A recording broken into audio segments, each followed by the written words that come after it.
Hello ladies and gentleman, नमस्कार, सत श्री अकाल, सलाम। This is Amit Kapoor.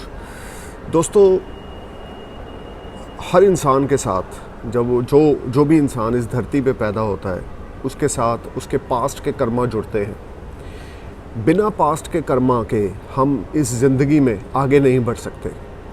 इस जन्म में हम जो भी कुछ पाते हैं, यानी जो भी हमें मिलता है, खुशियाँ, गम, unexpected gains, losses, respect, disrespect, ये सब कुछ हमने कहीं ना कहीं कमाया हुआ है।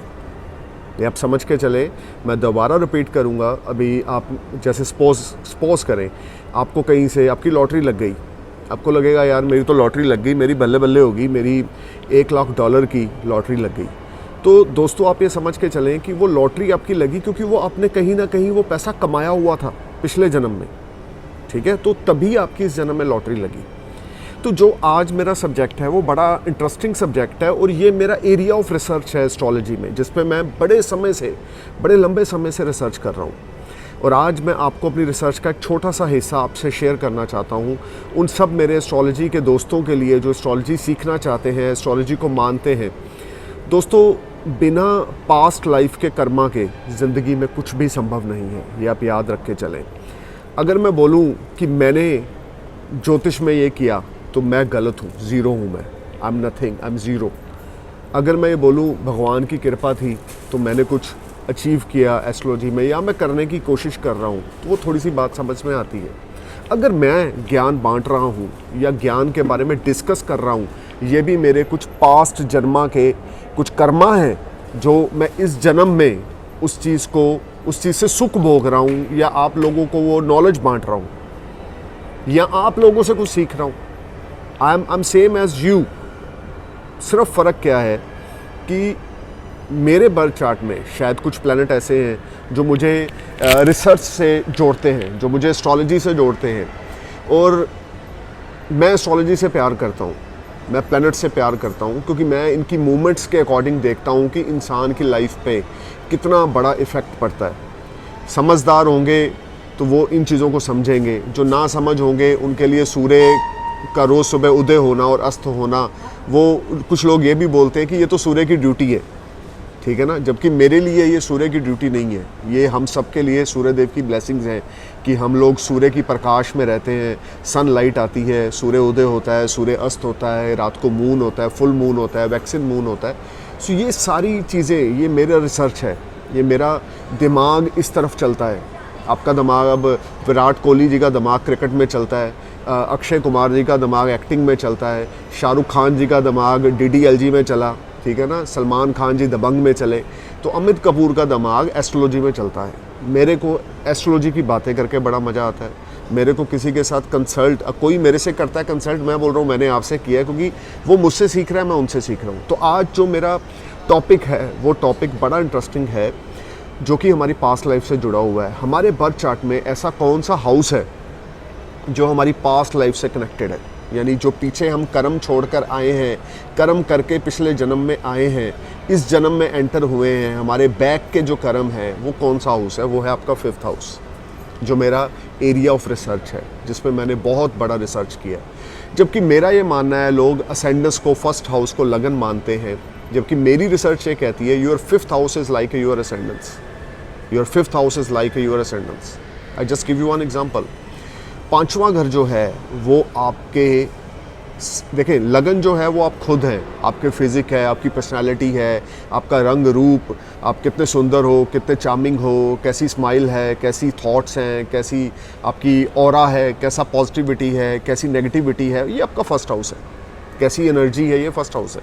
लेकिन 5th हाउस क्या है? आपके पास्ट जन्मा, आपके पास्ट जन्म के कर्मा। आपके पास्ट जन्म में क्या आपने कुछ ऐसे कर्म किए जिसके फ्रूट आपको इस जन्म में मिलेंगे, या आपने पास्ट जन्म में भी कुछ गलत किया और आपको इस जन्म में भी उसके फ्रूट नहीं मिलेंगे। आपने पास्ट जन्म में किसी का दिल तोड़ा, आपने किसी को चीट किया, धोखा किया, या आपने किसी का कुछ देना है पिछले जन्म में, तो आप इस जन्म में देंगे। अगर आपने किसी का पिछले जन्म में ले रखा है तो आपको इस जन्म में देना पड़ेगा। अगर किसी ने आपसे ले रखा है तो उसको इस जन्म में देना पड़ेगा। तो जो फिफ्थ हाउस है, it is like ascendance in birth chart, it is more powerful compare to ascendance. Fifth house is a more powerful houses because fifth house donate your karma, past life. आपकी पिछली ज़िंदगी में आपके जो थॉट्स थे, आपकी जो लाइफस्टाइल थी, आपके जो कर्मा थे, जो पब्लिक डीलिंग थी, वो कैसी थी. तो दोस्तों आज मैं आपको बताने जा रहा हूँ कि फिफ्थ हाउस में अगर आपके कुछ प्लैनेट्स हैं और या कुछ अच्छे प्लैनेट्स का आस्पेक्ट है और आपके कर्म पिछले जन्म में कैसे थे और इस जन्म में आपको उसका क्या फ्रूट मिलेगा. फॉर एग्जांपल स्टार्ट करते हैं. जो फिफ्थ हाउस का सबसे बड़ा कारक प्लैनेट है वो है sun. If you have a fifth house sun placement in your birth chart और फिफ्थ हाउस को सन आस्पेक्ट डाल रहा है 11th हाउस से या सन की प्लेसमेंट आपके फिफ्थ हाउस में, तो आपने पिछले जन्म में बड़े स्ट्रॉन्ग कर्मा किए हैं. आप पिछले जन्म में अपने पिता के भक्त थे. आपने पिछले जन्म में अपने पिता की बड़ी सेवा की है. आपने पिछले जन्म में आपके पिता के साथ जो टाई अप थे बड़े ज़बरदस्त थे और इस जन्म में भी आपको पिता का सुख अच्छा मिलेगा और पिता से इनहेरिटेंस भी इस जन्म में मिलेगा क्योंकि पिछले जन्म में आपने अच्छा बीज बोया था. इसलिए आप 5वें भाव में फिफ्थ हाउस में सन को लेकर पैदा हुए हो. आप मेरी बात को समझने की कोशिश करें. If you have a sun in fifth house और sun aspecting is on your fifth house because sun is the main कारका planet of the fifth house. अगर आपका सन फिफ्थ हाउस में है तो आपके बड़े स्ट्रॉन्ग कर्मा हैं पास्ट लाइफ के और वो कर्मा आपको इस जन्म में प्रोटेक्ट करेंगे. जब भी आप कहीं ना कहीं फंसोगे ज़िंदगी में, कहीं ना कहीं आपको कुछ परेशानी आएगी, उलझन आएगी, आप किसी हर्डल्स में फंस गए, किसी परेशानी में फंस गए, आपको लगा सारे खाने बंद हैं, उसी समय भगवान की ब्लेसिंग्स जो होंगी वो आपके ऊपर आएंगी और आप उस परेशानी से एकदम से निकल जाओगे. आपको लगेगा you are going to die but at the end divine grace will protect you because you have a sun in fifth house. आपके पास जन्मा के जो कर्मा हैं वो इतने स्ट्रॉन्ग हैं. आपने इतनी ज़बरदस्त पिता की भक्ति की हुई है, उनकी जिसको बोलते सेवा कर रखी है कि इस जन्म में आपको उसका फल मिलेगा कि आपके बच्चे आपके लिए बड़े केयरिंग होंगे. आपका लगाव आपके बच्चों के साथ बड़ा अच्छा होगा. अगर आपने अपने पिता की सेवा पिछले जन्म में करी, आप समझ लें, तो इस जन्म में आपके बच्चे आपकी सेवा करेंगे अगर आपके फिफ्थ हाउस में सन है. आपका रिलेशन आपके पिता के साथ, दादा के साथ, आपके बच्चों के साथ बड़ा स्ट्रॉन्ग होगा. दिल का रिश्ता होगा, बड़ा तगड़ा टाई अप होगा और आप अपने बड़ी स्ट्रॉन्ग भक्ति वर्शिप भी की होगी. अब उसी तरीके से सेकंड प्लैनेट है जुपिटर जो कि फिफ्थ हाउस का नेचुरल सिग्निफिकेटर है. If you have a fifth house placement of Jupiter, आप पिछले जन्म में साधु थे. अगर गुरु आपके पंचम भाव में है या गुरु आपके 5वें घर को देख रहा है, 9th हाउस से 9th आस्पेक्ट है, फर्स्ट हाउस से 5th आस्पेक्ट है, 11th हाउस से 7th आस्पेक्ट है. अगर जुपिटर आपके फिफ्थ हाउस में प्लेस्ड है या फिफ्थ हाउस पे जुपिटर की आस्पेक्ट है तो पिछले जन्म में आप साधु थे. पिछले जन्म में आप एक स्पिरिचुअल गुरु थे. आपने बहुत बड़ा एक जिसको बोलते हैं कि एक संस्था आपने स्थापित की हुई थी पिछले जन्म में, आप उनको ज्ञान बांटते थे. अगर गुरु आपके पंचम भाव में है या गुरु की दृष्टि आपके पंचम भाव में है तो आप समझ के चलें कि आप पिछले जन्म में सैंत थे, साधु थे और इस जन्म में जब जब कुछ मुश्किल आएगी तो वही पिछले जन्म के स्टूडेंट्स जिनको आपने विद्या बांटी हुई है इस जन्म में आपको आकर मिलेंगे और आपकी हेल्प करेंगे जब जब आप कहीं ना कहीं पर फंसोगे. तो fifth house is one of the amazing house in birth chart. It play a biggest role. Fifth house it is a house of your intelligence, your creativity, your worship, your मंत्र सिद्धि, your इष्ट देव. ये सारी चीज़ें आप past life के साथ इस जन्म में लेकर आते हैं. मैं दोबारा जुपिटर पे आ रहा हूँ. अगर जुपिटर फिफ्थ में है या फिफ्थ को देख रहा है तो believe me you are very fortunate in the terms of worship. इस जन्म में भी अगर आप भक्ति करेंगे तो आपको भगवान की प्राप्ति बड़ी जल्दी हो जाएगी. सपोज़ करें आप दो दोस्त हैं, दोनों ने रोज़ सुबह उठकर एक ही समय पे भक्ति करनी शुरू की. आपका एक दोस्त अपने घर में कर रहा है, आप अपने घर में कर रहे हो. उसको भगवान की प्राप्ति होते होते शायद 2 साल लग जाएंगे, 3 साल लग जाएंगे, लेकिन आपको शायद 2 हफ्ते लगेंगे अगर जुपिटर आपका फिफ्थ हाउस में है. अगर आपका जुपिटर 11th में है, फर्स्ट में है, 9th में और फिफ्थ को देख रहा है या फिफ्थ में प्लेस्ड है, you are very fortunate in the terms of worship. You are very lucky in the terms of worship. I'm telling you all these things, friends, because you need to know which type of planet you have in your birth chart. Do you have sun in your birth chart, do you have moon in your birth chart. अब इसी तरीके से आते हैं Mars पे। If you have a Mars in your 5th house, या Mars 11th में है, 7th आस्पेक्ट डाल रहा है, तो अब लास्ट जन्म में, पिछले जन्म में आपके भाइयों के साथ बहुत अच्छे टाइप थे, आपके भाइयों के साथ बहुत अच्छे टाइप थे, और इस जन्म में भी आपके भाइयों के साथ टाइप बड़े अच्छे होंगे, और आपके भाई जो होंगे आपके लिए सपोर्टिंग होंगे, आप अपने भाइयों के लिए सपोर्टिंग होंगे। देखिए 5th हाउस, क्योंकि ये क्रिएटिविटी का हाउस है, इष्ट देव का हाउस है, वर्शिप का हाउस है, ये एक ऐसा हाउस है जिसको हम लगन समझ के अगर बर्थ चार्ट को कैलकुलेट करें तो एस्ट्रोलॉजी के रिजल्ट से कुछ डिफरेंट निकलेंगे। लगन अपना रोल रखता है, मैं लगन को डिनाई नहीं कर रहा, but 5th house play a big role.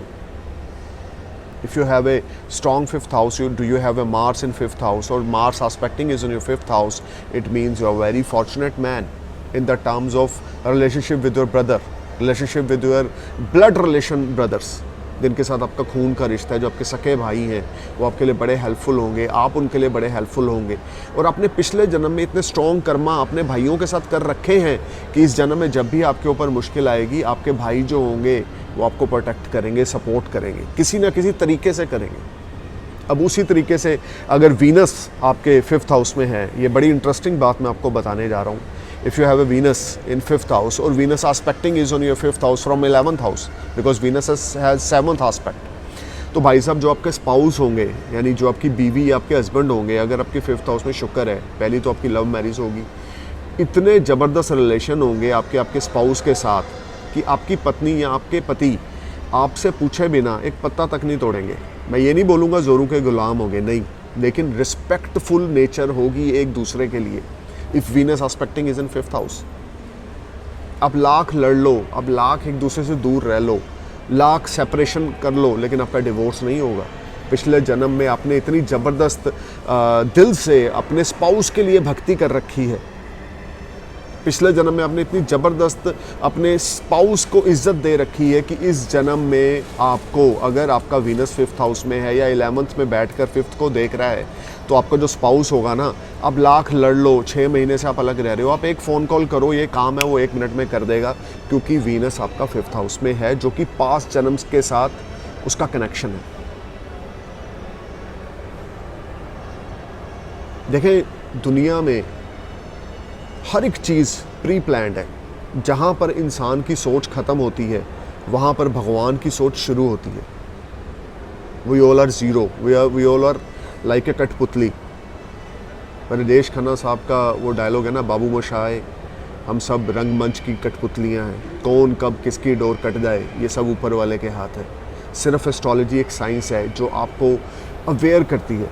तो अगर आपका वीनस 5th हाउस में है, तो आप ये समझ के चलें कि आप बड़े फॉर्चुनेट हो इन the terms of love life, in the terms of your marriage life, in the terms of your spouse, in the terms of relationship with your spouse, because 5th house is a amazing house, it is linked with your past life.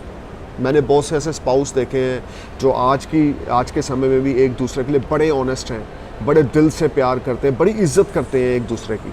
और अगर किसी third person ने किसी lady को उसके husband के बारे में कुछ बुरा बोल दिया, तो वो लेडी पलट कर उस पर वार करती है, ना कि उसकी बातें सुनकर उसके साथ स्टैंड लेने लग जाती है और अपने पति के अगेंस्ट हो जाती है। ऐसे भी लोग मैंने देखे हैं जो आज की डेट में भी, कलयुग में, इस सदी में भी अपने स्पाउस के लिए जीने मरने को तैयार हैं। अगर आपका वीनस 5th में है तो ऐसे लोगों की जो वाइफ होगी वो कोल्लू के बैल की तरह होगी, यानी कि कुछ भी करने को तैयार, किसी भी एंड तक जाने को तैयार। हस्बैंड के एक्स्ट्रा मैरिटल अफेयर है तो भी वो बीवी उसको नहीं छोड़ रही, क्योंकि 5th हाउस में वीनस है। अच्छा, बीवी का अफेयर है लेकिन हस्बैंड के 5th हाउस में वीनस है, वो तो नहीं छोड़ रहा उसको, क्योंकि प्यार है। वो सब पिछले जन्म से कनेक्टेड है। अब उसी तरीके से अगर मरकरी आपका 5th हाउस में है, तो आपका जो लास्ट जन्म था उसमें आपके रिलेशनशिप आपकी सिस्टर के साथ, आपके भुआ के साथ, आपके हम बोल सकते हैं मासी के साथ, या आपके सिस्टर इन लॉ के साथ बड़े स्ट्रॉन्ग थे। और ये सारे रिश्ते इस जन्म में आपको प्रोटेक्ट करेंगे जब भी आपके ऊपर कुछ अड़चन आएगी, कुछ प्रॉब्लम आएगी। अगर मरकरी 5th हाउस में है, आप इंटेलिजेंट बड़े होगे, लर्नर बड़े अच्छे होगे, पिछले जन्म में आपने बहुत अच्छी एजुकेशन हासिल करी है, और इस जन्म में आपको उस चीज़ों का भी नॉलेज होगा जो आपने नहीं पढ़ा हुआ, क्योंकि पिछले जन्म में हमने पढ़ा हुआ है। तो बड़ा इंटरेस्टिंग सब्जेक्ट है astrology. 5th house is one of the amazing house in birth chart. If you have any planet in 5th house, if you have any good planet aspect in your 5th house, you will definitely grow a lot beyond your expectations. अब उसी तरीके से अगर malefic planet Rahu आपके 5th house में आ जाते हैं तो आपने पिछले जन्म में बड़ा कष्ट भोगा है। संतान प्राप्ति को भी आपको बड़ी हर्डल्स रही हैं, आपको ईजिली बेबी नहीं होगा, आपका वंश की वृद्धि ईजिली नहीं होगी इस जन्म में भी। अगर राहु 5th हाउस में है, पिछले जन्म में भी ऐसी पोजीशन थी और इस जन्म में भी ऐसी होगी। अगर शनि की दृष्टि है 5वें घर में या शनि की प्लेसमेंट है 5वें घर में, तो भी आपको बेबी लेट होगा। जो भी चीज़ें मिलेंगी 5वें घर में घर की, अगर शनि राहु या केतु हैं तो वो डिले मिलेंगी, ईजिली अचीवमेंट नहीं मिलेगी। अब अगर सैटर्न के साथ जुपिटर का एस्पेक्ट भी है 5th हाउस में, सैटर्न के साथ सन का एस्पेक्ट भी है 5th हाउस में, सैटर्न के साथ मरकरी का एस्पेक्ट है 5th हाउस में, तो कंडीशन कुछ और होगी। I am just talking about one planet aspecting is on 5th house or placement in 5th house. So if you have a Saturn, Ketu, Rahu aspecting is on your 5th house or placement in your 5th house, you will get everything but after great struggle, after great hurdles. पिछले जन्म में आपने कुछ ऐसे कर्म कर रखे हैं जिस वजह से हर एक चीज़ को, जो 5वें घर से जो 5th हाउस जिन चीज़ों को डोनेट करता है, आपको प्राप्ति में देरी होगी। 5वां घर क्या है अगर देखा जाए, अगर आप बेबी प्लान करते हो तो ये आपके फ्यूचर का भी घर है। आप स्टॉक मार्केट में डील करते हो, अनएक्सपेक्टेड गेंस भी हैं, लक्ष्मी स्थान भी है, मंत्र सिद्धि भी है, इष्ट देव भी है, पास्ट कर्मा भी है, पास्ट जन्मा भी है। तो 5th house is a amazing house. You don't forget when you are reading any birth chart, you must check which type of placement, which type of planet plays in your 5th house and which planet aspecting is on your 5th house. अगर राहु केतु शनि में से कोई planet है तो 5th house की चीज़ों में delay हो जाएगा, एजुकेशन आप हासिल नहीं कर सकेंगे, एजुकेशन में ब्रेक आ जाएगा। आप बड़े इंटेलिजेंट हो गए लेकिन कुछ सर्कमस्टांसेस ऐसे हो जाएंगे कि आपको स्टडी बीच में छोड़नी पड़ी, क्योंकि 5th हाउस आपका राहु प्लेस्ड है, केतु 11 से एस्पेक्ट डाल रहा है या सैटर्न का एस्पेक्ट है। अगर आप एजुकेशन हासिल कर भी लोगे तो आपको बड़ी स्ट्रगल करनी पड़ेगी, स्ट्रगल के बाद आपको अचीवमेंट्स मिलेंगी। तो there is a lot of things. दोस्तों, आपको ये जानना ज़रूरी है 5th हाउस क्या है, 5th हाउस में कौन सा प्लैनेट है, जो आपके पास्ट जन्म के साथ क्या कनेक्शन रखता है। मैं तो अभी बड़ी छोटा सा एक हिस्सा आपको बता रहा हूँ, क्योंकि ज़्यादा बोलूँगा तो वीडियो बहुत लंबा हो जाएगा और आप बोर हो जाएंगे। तो इसलिए मैं आपको ये बताना चाह रहा हूँ कि 5th house play a big role. It is like a amazing house of birth chart. If you have a good placement of planet in your 5th house. मैंने एक ऐसा चार्ट देखा, sun, Jupiter and Mars place in 5th house. एक ऐसा chart देखा मैंने, sun and Mercury is in 5th house and Jupiter is in 1st house, aspecting is on 5th house. अब देखें, सूर्य बुध 5वें घर में और गुरु की दृष्टि 5वें घर पे, क्या बात है। तो उन पर्सन की जो नेचर है वो वैसी ही है जैसा बर्थ चार्ट है। उनका इंट्यूशंस, उनकी वर्शिप, उनकी भक्ति इस जन्म में वैसी ही है जैसा उनका 5वां घर है, क्योंकि उन्होंने पिछले जन्म में उन चीज़ों को कमाया हुआ है जिसको वो आज इंजॉय कर रहे हैं। वो चाहे पैसा है, वो चाहे भक्ति है, वो चाहे गुड कर्मा है। So guys, you need to know which type of placement of the planet in your 5th house and which planet aspecting is on your 5th house. Thank you for watching my video. नमस्कार, enjoy your life. I'm praying for your happy future. Jai Hind.